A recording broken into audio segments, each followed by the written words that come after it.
Bonjour à tous, voici une vidéo de présentation du GPS de la Ford Focus. C'est une vidéo qu'on m'avait demandé il y a déjà quelques temps. Je suis désolé, j'étais très loin de la tournée, mais la voici. Une petite précision, le son est de qualité vraiment pas terrible, mais j'ai pas de micro dédié, et quand j'ai enregistré dans la voiture, le son de la caméra était pas terrible non plus, et puis comme j'avais rien préparé, c'était assez fouillis, donc je recommence et j'enregistre avec le micro de mon portable. Donc encore une fois, désolé, c'est pas terrible, malheureusement c'est tout ce que j'ai. C'est parti.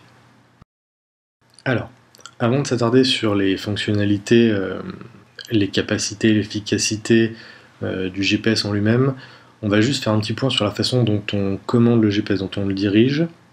C'est pour ça qu'on est sur un plan fixe du panneau de commande du GPS et de l'autoradio. Première précision, le GPS de la Focus sur le modèle français ne se dirige pas avec le système de reconnaissance vocale Sync. Il n'y a pas non plus sur la version française d'écran tactile. Tout se dirige donc à l'aide de boutons. On va dire qu'il y a essentiellement deux boutons qui sont très utiles et deux autres qui servent à l'occasion au GPS. Alors, à ajouter à ces 4 boutons, il y a également 4 boutons directionnels et puis un bouton de validation.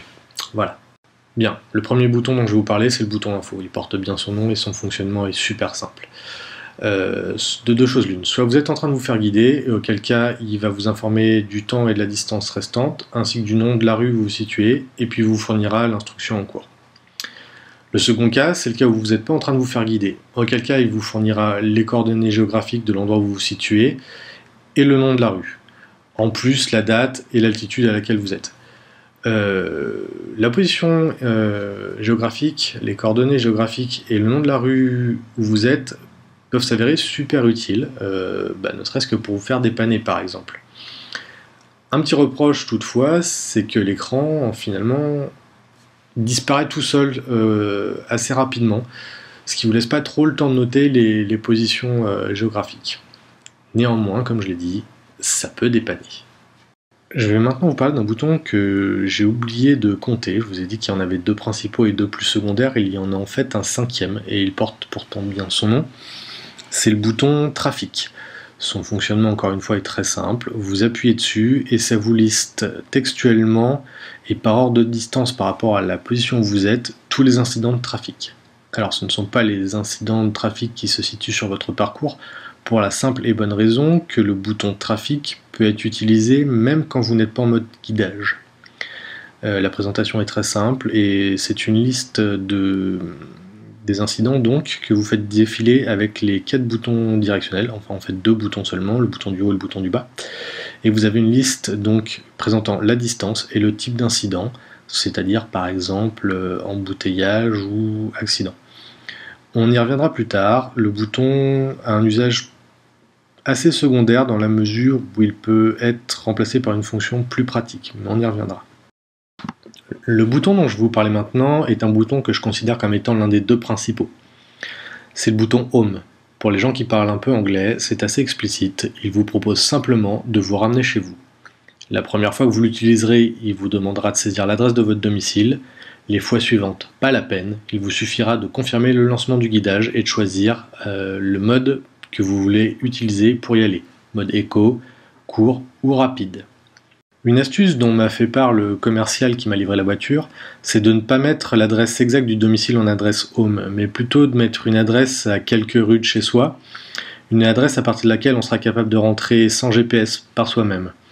La logique derrière ça, c'est que si vous êtes fait piquer de votre voiture, potentiellement vous êtes fait piquer vos clés, y compris les clés de chez vous. Et là, le voleur, non content d'avoir votre voiture, appuiera sur Home et ira vous cambrioler.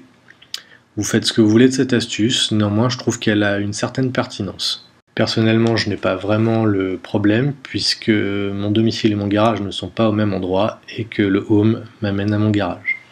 On retourne sur du secondaire avec le bouton Map. Comme son nom l'indique, ça affiche simplement la carte. Si on est en mode guidage, la carte réapparaît si vous l'aviez cachée et le guidage continue. Si vous n'êtes pas en mode guidage, ça affiche simplement une cartographie de l'endroit où vous vous situez.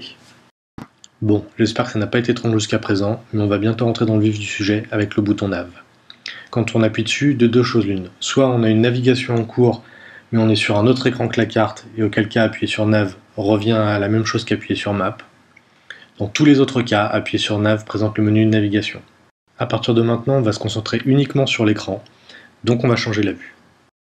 Alors, quelques petites remarques. Vous voyez se refléter dans l'écran un point rouge et un point bleu qui clignotent. Ce sont tout simplement les voyants de ma GoPro que j'ai oublié de masquer. Autre chose, l'écran paraît mal défini. La raison est très simple, c'est que j'ai filmé dans le noir dans mon parking, et l'écran étant très lumineux par rapport au reste de l'environnement, la caméra assure pas top.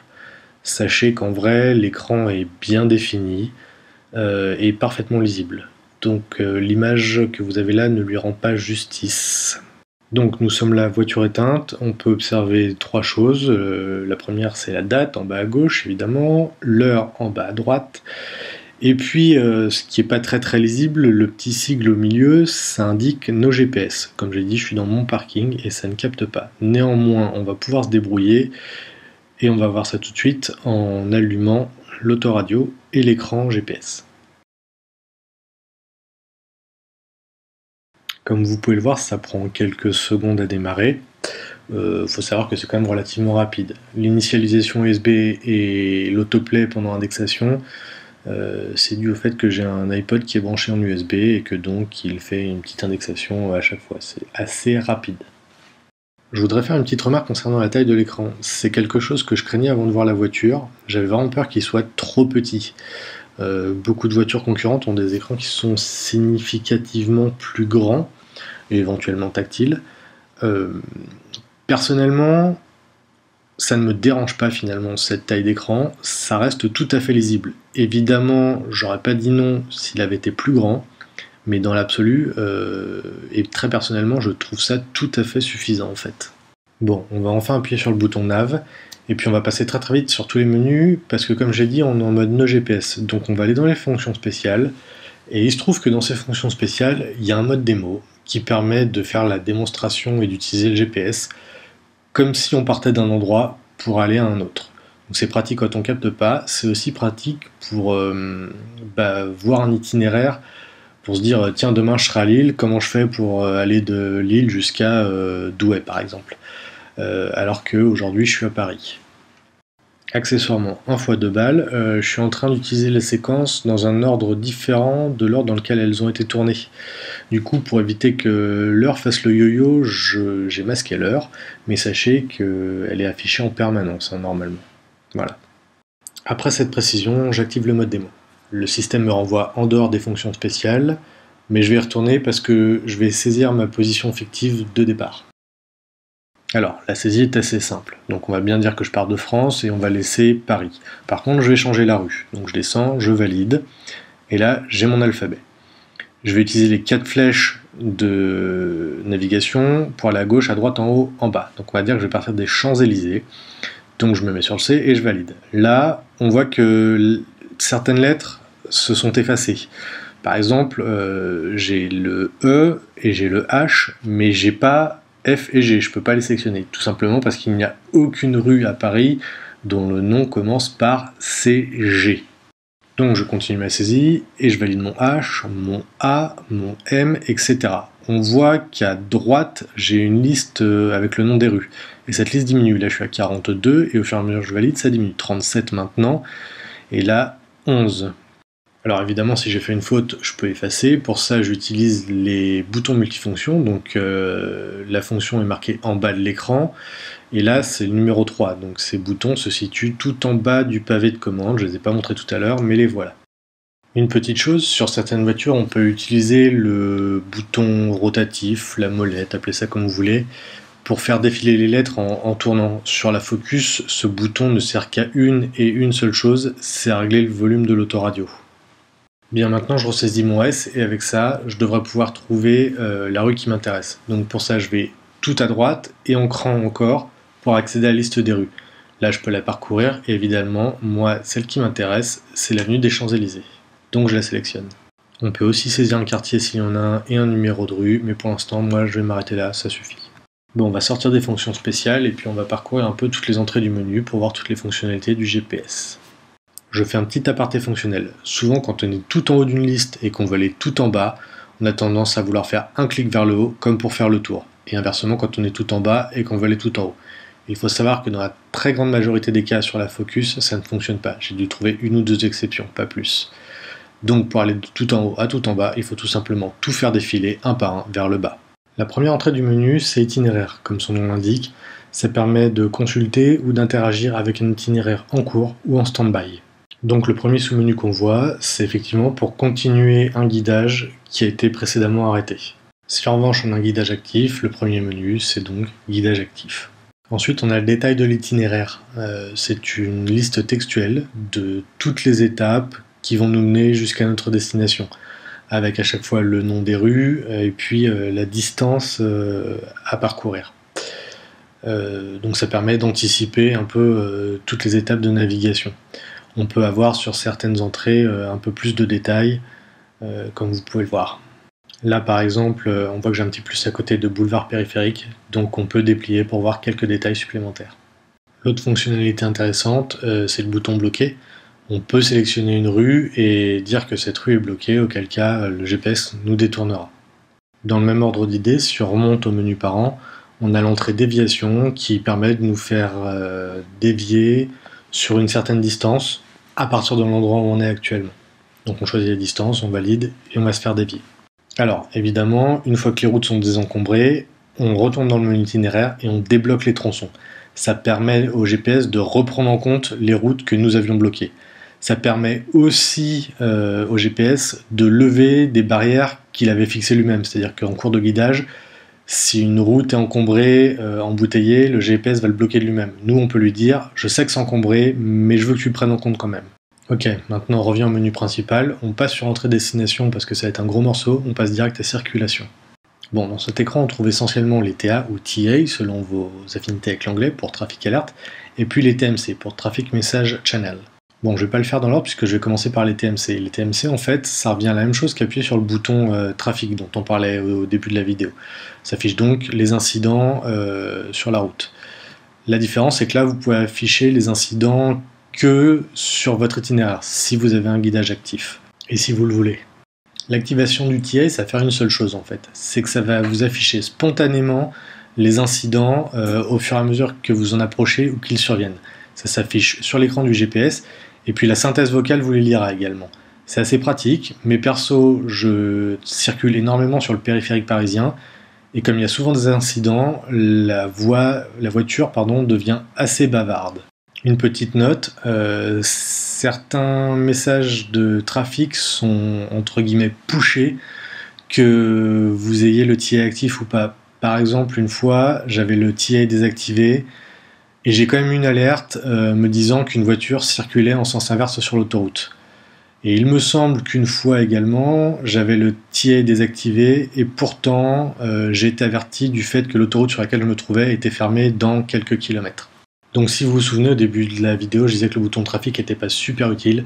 C'était évidemment parce que du coup, avec le TA actif, vous serez de toute façon prévenu des incidents. Pour le reste du menu circulation, ce sont essentiellement des choses qu'on a déjà vues dans le menu itinéraire. On revient au menu principal et on descend sur domicile. Très simple, c'est exactement la même chose que le bouton Home. On en a déjà parlé tout à l'heure, on ne s'attarde pas. Dernière destination, on ne s'attardera pas plus, c'est suffisamment explicite, c'est votre historique. Concernant les favoris, c'est de l'archi classique, vous saisissez les adresses des lieux où vous allez régulièrement, et les fois suivantes, plus la peine de ressaisir les adresses, vous choisissez simplement le nom de votre favori pour y aller. Donc classiquement, amis, famille, employeur, lieu de travail, etc. Concernant les points d'intérêt, ça vous permet de trouver des lieux non pas par adresse, mais plutôt par activité. Pour ça, vous pouvez les rechercher selon plusieurs critères. Vous pouvez chercher des lieux qui sont à proximité de l'endroit où vous vous situez actuellement, à proximité de la destination si vous avez un guidage actif, à proximité d'une adresse que vous saisissez, au bord de l'autoroute, ou alors vous pouvez faire une recherche par nom. Alors, on va prendre un exemple, on va aller chercher une station-service à proximité. Donc on va avoir la liste des stations-service, on peut les parcourir, elles sont classées par distance, et puis on va voir qu'il y a des trucs assez sympas. C'est que si j'en choisis une, je vais non seulement pouvoir m'y rendre, mais je vais aussi pouvoir avoir quelques infos sur la station essence. La première info qu'on a, c'est une petite carte. Alors elle est relativement petite, mais elle situe la station dans son environnement. Si on descend, les infos sont un peu plus intéressantes. On va avoir l'adresse exacte de la station, ce qui peut être utile, mais surtout on va avoir son numéro de téléphone et on peut déclencher un appel directement depuis cet écran. Donc ça peut être sympa, par exemple, pour savoir si elle est ouverte. Bon, évidemment, pour que ça fonctionne, il faut qu'il y ait un téléphone qui soit connecté en Bluetooth à la voiture. Bon, on va remonter d'un niveau et puis on va voir ensemble un peu tous les types de points d'intérêt qui sont rentrés dans le système. Donc on parcourt la liste, on voit station-service, parking, restaurant, hôtel, centre commercial, banque et affaires, voyage, lieu public, automobile, loisirs et urgence. Il faut noter que certaines catégories ont des sous-catégories. On a vu que c'était pas le cas pour les stations-service, mais par exemple ça va être le cas pour voyage. Voilà, on trouve aéroport, camping, ferry, gare, etc. Bon, on a fini avec les points d'intérêt, on va remonter au menu principal pour voir la suite. La suite, donc, c'est la définition des circuits. Je vais pas trop m'étendre dessus, en fait, ça vous permet simplement de saisir plusieurs destinations dans l'ordre par lesquelles vous voulez passer. Donc ça peut vous faire un itinéraire avec plusieurs stops en fait. Vous pouvez créer de nouveaux circuits et puis en mémoriser et éventuellement les rappeler. Ok, enregistrer la position, ça sert simplement à enregistrer en favori la position à laquelle vous êtes actuellement. Les options d'itinéraire. Les options d'itinéraire, ça sert à dire au GPS quelles sont vos préférences pour aller d'un point A à un point B. Le premier paramètre consiste à savoir quel type de parcours vous voulez que le GPS vous sélectionne automatiquement. Éco, rapide ou court. Vous avez aussi le choix d'avoir le choix à chaque fois. Le second paramètre, c'est votre style de conduite. Soit vous avez une conduite posée, soit vous avez une conduite normale, soit vous avez une conduite sportive. En fonction de ce que vous choisissez, le GPS vous choisira des routes qui correspondent plus à votre style de conduite. La troisième entrée du menu, c'est le réglage éco. Ça permet au GPS de déterminer la route la plus économique si c'est le choix que vous faites. Pour ça, il a besoin de savoir les capacités de la voiture, son aérodynamisme et son poids éventuel. Donc en fait, il faut simplement entrer si vous avez une remorque et si vous avez un coffre de toit. Ensuite, vous avez le choix d'avoir des itinéraires dynamiques ou non, et le reste, c'est une liste de types de transport ou de routes que vous acceptez ou non d'emprunter. On en revient enfin tout en bas du menu aux fonctions spéciales qu'on a un petit peu vues tout à l'heure. Donc en plus du mode démo, vous avez les infos GPS et système. Donc info GPS, je ne sais plus trop ce que ça affiche, mais info système, en gros, c'est la version de cartographie, il me semble, numéro de version du logiciel, etc., etc. Voilà, il ne nous reste plus qu'une seule fonction à voir, c'est la fonction de navigation, et pour ça, on va revenir dans le menu principal et remonter tout en haut, saisir notre destination. Alors, une première chose, il y a une ligne qu'on ne voit pas là, c'est la première ligne, qui par défaut n'est pas apparente, c'est celle pour choisir son pays, parce qu'en effet, le GPS est un GPS avec une cartographie européenne. Il y a juste une chose, j'ignore si les autres pays européens sont aussi détaillés que la France. Alors, quand je dis que par défaut, la sélection du pays est masquée, en fait, il suffit juste de remonter d'une ligne. Sinon, on va saisir une adresse, comme j'ai déjà expliqué comment ça se passait, on va accélérer. J'ai juste choisi comme ville Courbevoie et une rue au hasard.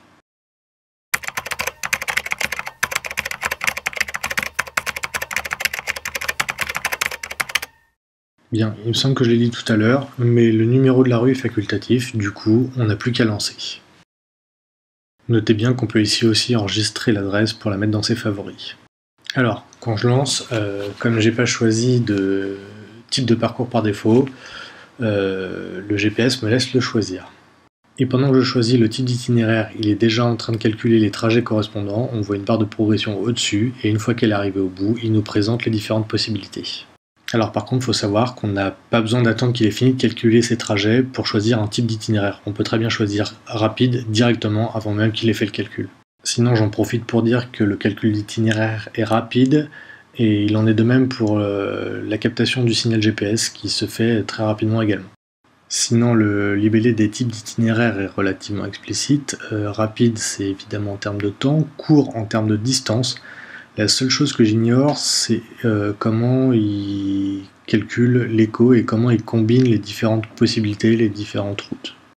Sur ce, on lance. Et voici donc la carte avec en jaune le trajet à suivre. En haut à gauche le nom de la rue en cours et puis à droite les instructions. Au niveau de la voie du GPS, ça donne ça. Tournez à gauche à 150 mètres, puis tournez immédiatement à droite. Alors, quand le GPS parle, il faut savoir que le son de l'autoradio se baisse temporairement, c'est quelque chose qui se règle. Mais par contre, la synthèse vocale ne prononce pas le nom des rues. Évidemment, on peut rendre le GPS silencieux. Il faut savoir qu'une fois que c'est fait, le paramètre est gardé. C'est-à-dire qu'on peut éteindre la voiture, revenir plus tard, relancer une navigation, elle sera relancée en mode silencieux. À l'inverse, c'est tout aussi simple de réactiver la voix, et là encore, le paramètre sera conservé. La vue qu'on voit actuellement est la vue par défaut, mais on peut la changer.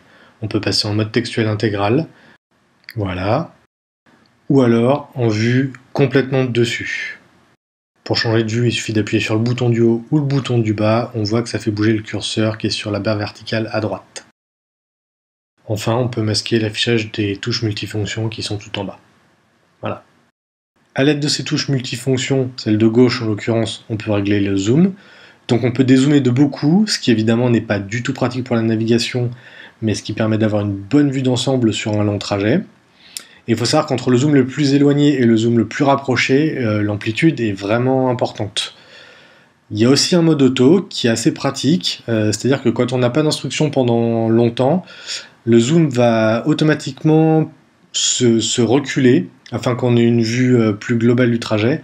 A l'inverse, quand il va y avoir un enchaînement assez rapproché de direction à prendre, il va y avoir un zoom automatique pour qu'on ait une meilleure vue sur quelle rue il faut emprunter. Là, on va voir le zoom automatique à l'œuvre.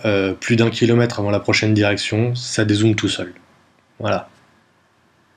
Donc là, on a un peu de temps pour noter qu'en haut à droite, on a la boussole et que partout, on a certains points d'intérêt, en l'occurrence des restos là. Et on voit aussi une voie qui est fermée. Bon, j'accélère un peu. Et hop, le zoom automatique.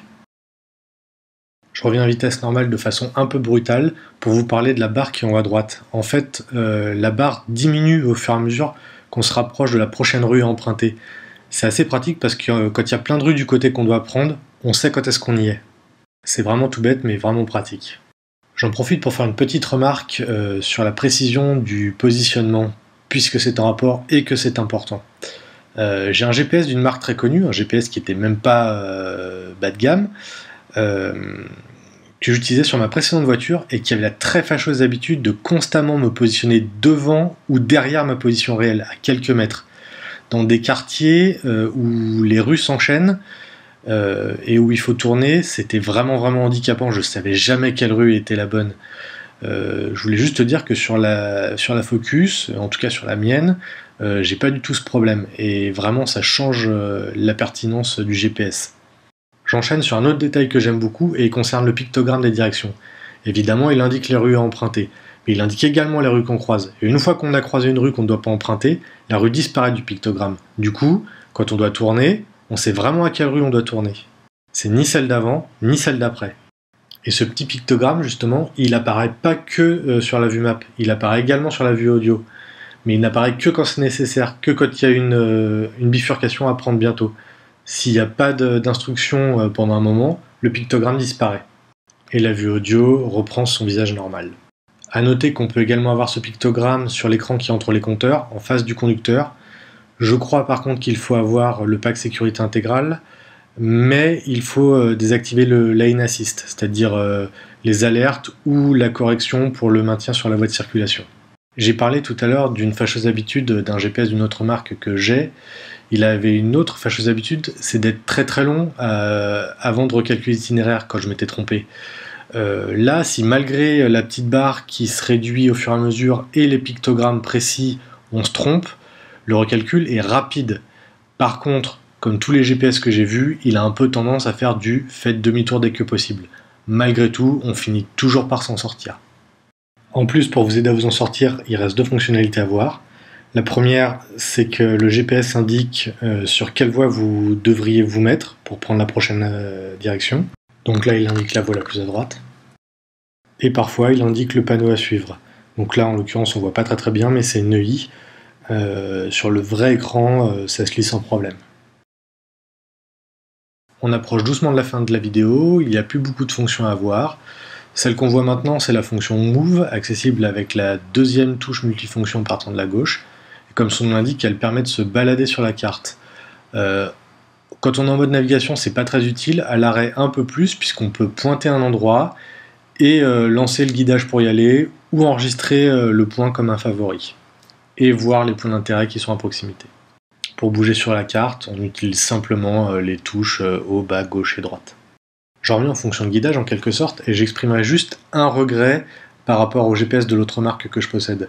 Sur l'autre GPS, il m'indiquait la limite de vitesse sur le tronçon de route sur lequel je roulais.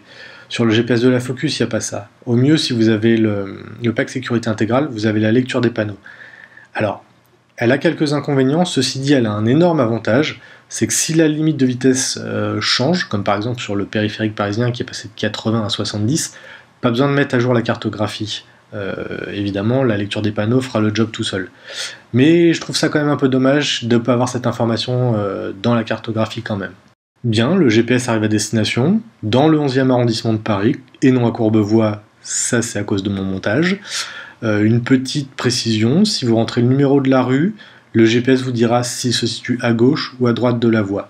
Pas super utile, mais ça a le mérite d'exister. Nous voilà à la fin de la vidéo.